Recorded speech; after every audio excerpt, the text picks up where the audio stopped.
파이썬 멘토. 안녕하세요 여러분, 반갑습니다. 파이썬 멘토 조윤석입니다. 지난 시간에 말씀드렸다시피 이번 시간부터는 각 장에 있는 직접 풀어보기 문제를 풀어볼 예정인데요. 1장 같은 경우는 직접 풀어보기 문제가 없습니다. 왜냐하면 개발 환경을 세팅하는 시간이기 때문입니다. 자, 그래서 직접 풀어보기 문제를 풀어보는 대신 이번 장의 주요 꼭지점 몇 가지만 짚어보고 넘어가는 시간을 갖도록 하겠습니다. 자, 여러분, 책 사용 설명서 한번 보시면 8페이지에 실습 자료 및 실습 환경에 대한 정보가 지금 보여지고 있는데요. 실습 환경에 보시면 운영체제 버전이라든지 실습 도구에 대한 설명과 각 라이브러리의 버전들이 보이고 있습니다. 자, 저희가 운영체제는 가장 많이 사용하시는 윈도우 버전으로 사용을 했는데 맥을 사용하시더라도 크게 문제는 없을 것이고요. 자, 여기 보시면 실습 도구에 아나콘다가 있는데요. 아래쪽에 있는 필요한 도구들을 한 번에 설치한다고 되어 있죠. 물론 이 라이브러리들을 하나씩 따로 설치할 수도 있어요. 그런데 각 라이브러리들이 서로 의존 관계가 있고 또 서로 다른 라이브러리들을 참조하면서 나중에 문제가 생기는 경우가 있습니다. Dependency Hell, 의존성 지옥이라고도 얘기를 하는데요. 이 버전이 꼬이기 시작하면은 나중에 실습하실 때 굉장히 어려움이 많을 수가 있어요.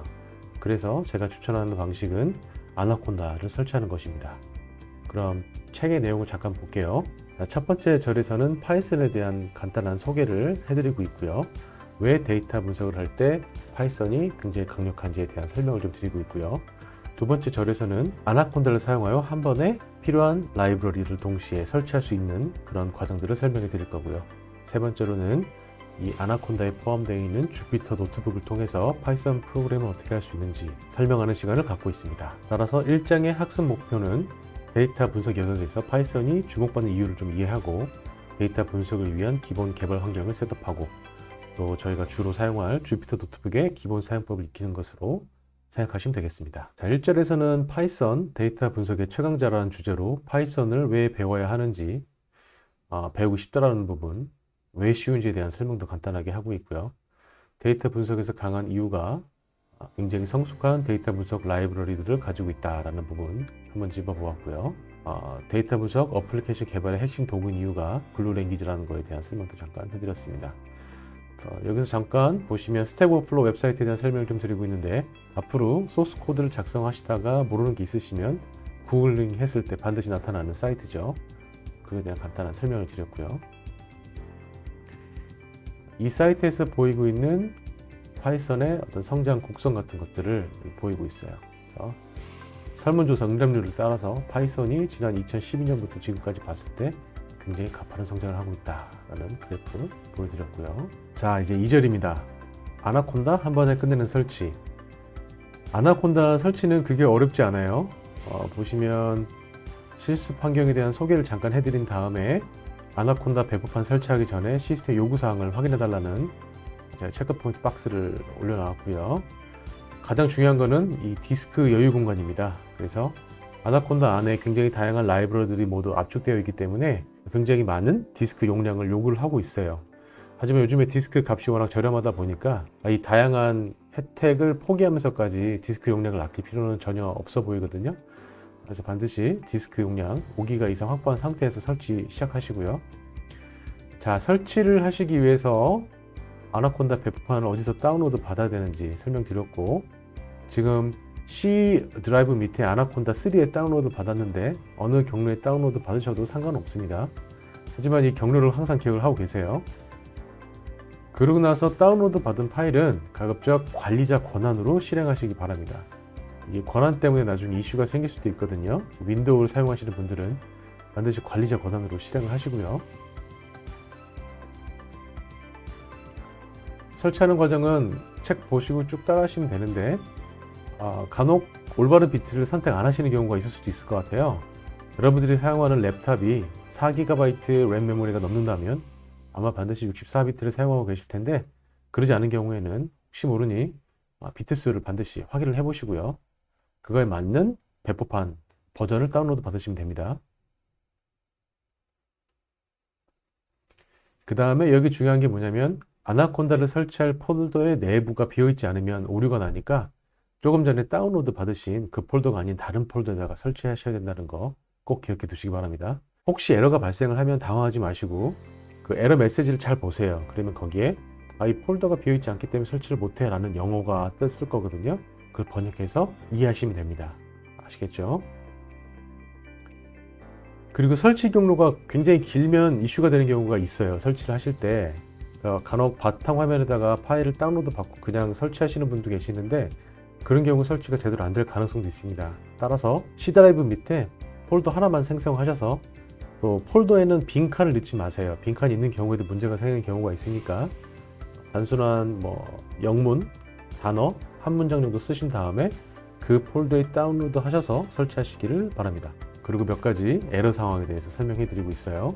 그 다음 아나콘다 설치를 확인하는 방법까지 설명을 드리고 있습니다. 자, 이제 3절입니다. 주피터 노트북 최고의 데이터 분석 도구죠. 주피터 노트북은 웹브라우저 기반으로 파이썬 소스 코드를 작성해서 데이터 분석 프로젝트뿐만이 아니라 굉장히 다양한 곳에서 활용할 수 있는 툴인데요. 파이썬이 데이터 분석의 최강자가 되기 위해서 굉장히 큰 교두보 역할을 했던 툴이 아닌가 싶습니다. 현재도 굉장히 많이 사용이 되고 있고요. 주피터 노트북은 여러분들이 아나콘다를 잘 설치했다면 바로 사용을 하실 수 있게끔 설치가 되었을 거고요. 여기 보시다시피 윈도우 키를 누르고 나서 주피터를 입력을 하시면 이렇게 주피터 노트북을 바로 실행하실 수가 있습니다. 주피터 노트북을 실행하시면 웹 서버 하나가 자동으로 실행이 됩니다. 그 주피터 노트북의 엔진인 셈이죠. 그 엔진에 그 프롬프트 로고들이 뜨는 창이 하나 보이실 거예요. 이 창의 끝에 보이시면은 주피터 노트북에 접근할 수 있는 URL을 확인하실 수가 있습니다. 만약에 인터넷이 아니라 파일 탐색기를 통해서도 호출하실 수가 있어요. 웹브라우저에서 하셔도 되고 아니면 윈도우 탐색기에서 넣으셔서 그 파일을 호출하시면 자동으로 사용하실 수가 있습니다. 자, 그런데 주피터 노트북을 잘 실행을 하셨으면 여기 여러가지 사용하지 않는 파일들이 눈에 보이실 텐데요. 이게 왜냐면 주피터 노트북이 처음에 뜰 때 그 디폴트 화면이 여러분들의 그 내 문서 있죠? 그쪽으로 자동으로 설정되기 때문입니다. 저 같은 경우는 여기 아무것도 없는 것이 작업하는 데 훨씬 편하다고 생각이 되거든요. 깨끗하게 아무것도 없는 상태에서 시작하는 것이 여러분들도 헷갈리지 않고 작업을 하시기 훨씬 편하실 것 같으니까 이 주피터 노트북이 실행하는 디폴트 위치를 변경하는 방법을 제가 설명해 드렸습니다. 자, 조금 전에 실행했던 서버 있죠? 이 서버를 종료하시고요.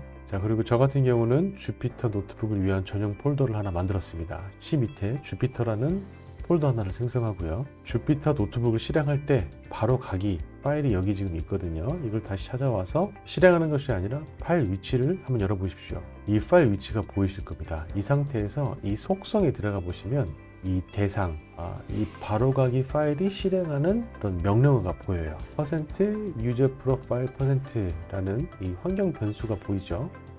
여기를 삭제를 하시고 아까 전에 새로 만드신 폴더를 집어넣으시면 됩니다. 그리고 적용 버튼 누르는 거 잊지 마시고요. 그러고 나서 다시 주피터 노트북 실행해 보시면 지금처럼 아무것도 없이 깨끗한 상태로 주피터 노트북을 실행하실 수가 있습니다. 자, 그 다음 내용들은 주피터 노트북을 어떻게 사용할 수 있는지에 대한 설명이에요. 책의 내용 보시고 하나하나 실습을 해보시기 바랍니다. 그리고 주피터 노트북을 저장을 하면 이렇게 IPYNB라는 확장자로 생길 텐데요. 혹시 이 글자가 무엇의 뜻인지 궁금해 하시는 분들 계실 것 같아서 여기서 잠깐 박스 하나 만들어서 설명해 드렸어요. 예전에 주피터 노트북이 이름이 아이파이썬 노트북이었거든요. 그런데 그 개발자분들이 파이썬 뿐만이 아니라 다른 언어에도 사용할 수 있는 범용적인 툴로 만들겠다라는 의지를 담아서 이름을 주피터 노트북으로 변경을 하였습니다. 이 내용을 담았고요. 이제 주피터 노트북에서 코드를 작성해 봐야겠죠. 이런 코드들 그대로 한번 타이핑해서 실행해 보시기 바랍니다. 실행하실 때 여러 단축키들이 있으니까 책에 있는 내용도 참고하셔가지고 한번 실행해 보시고요.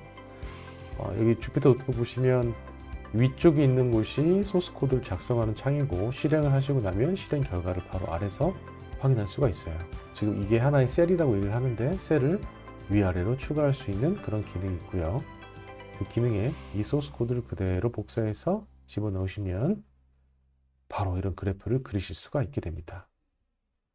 자, 소스 코드 실행 방법 간단하게 세 가지 설명하고 있죠. 컨트롤 엔트는 소스 코드 실행만 하고 알트 엔트는 소스 코드 실행 후에 해당 셀 아래에 셀을 추가를 하게 돼 있고요. Shift 엔트를 치면 아래 셀을 선택하게 되는데 아래 만약 셀이 없다면 아래 셀을 추가를 하게 됩니다. 그리고 실행 중인 노트북 다 사용하셨으면 중단을 해주시고요. 그럼 이렇게 초록색으로 떠 있던 것이 이렇게 회색으로 바뀌는 걸 확인하실 수가 있어요. 그리고 이 러닝이라는 글자가 사라지겠죠. 하지만 커널이 중단된 상태에서도 여러분들이 실행했던 소스 코드 결과는 그대로 확인이 가능하시고요. 제가 봤을 때 이게 또 주피터 노트북의 가장 큰 장점 중에 하나라고 볼 수 있어요. 왜냐하면 본인이 스스로 데이터 분석을 했던 소스 코드를 결과와 함께 내 동료랑 공유할 수 있는 그런 길을 열어주기 때문에 일반적인 소스 코드 작성하고 실행하는 방식하고는 굉장히 큰 차이가 있습니다.